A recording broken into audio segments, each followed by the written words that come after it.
Mettre de l'aloe vera tous les jours permet de faire disparaître les hyperpigmentations. Non, malheureusement, c'est une légende urbaine complète. Coucou, c'est Dermat Audrey. Chez Fresh, ils ont trouvé un peu tout et n'importe quoi sur internet au sujet des peaux mates et noires. Alors je vais essayer de répondre à vos questions.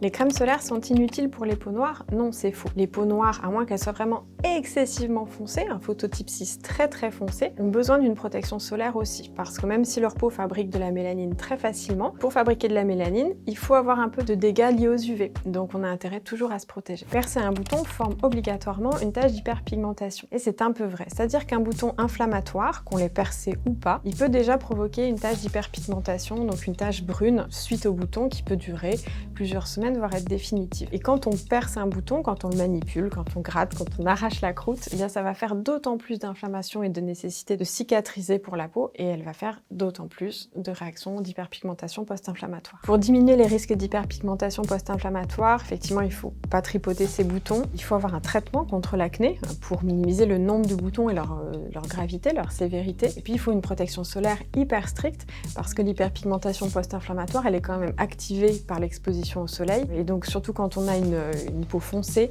au niveau du visage, si on a de l'acné, ou au niveau du dos aussi beaucoup, faut bien se protéger pour pas stimuler cette hyperpigmentation. On peut créer un soin anti-tache à base d'agrumes, citron, orange, pamplemousse.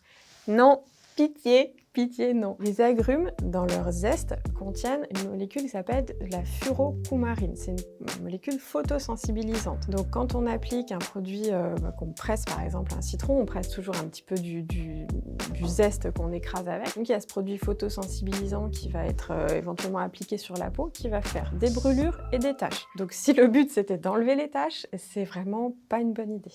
Les peaux métissées bronzent beaucoup plus facilement. Alors beaucoup plus facilement que les peaux blanches, ça c'est sûr. Par contre, est-ce qu'elles bronzent plus facilement que les peaux noires? Non, mais on voit plus le contraste. Et c'est ça qui peut donner l'impression que le bronzage est plus important. Mettre de l'aloe vera tous les jours permet de faire disparaître les hyperpigmentations. Non, malheureusement, c'est une légende urbaine complète. L'aloe vera, c'est un bon hydratant, c'est essentiellement une gelée avec de l'eau, quelques vitamines dedans, etc. Mais il n'y a rien de dépigmentant. On a déjà du mal avec des cosmétiques ou des médicaments dépigmentants plus forts à enlever l'hyperpigmentation. Avec de l'aloe vera, laisse tomber.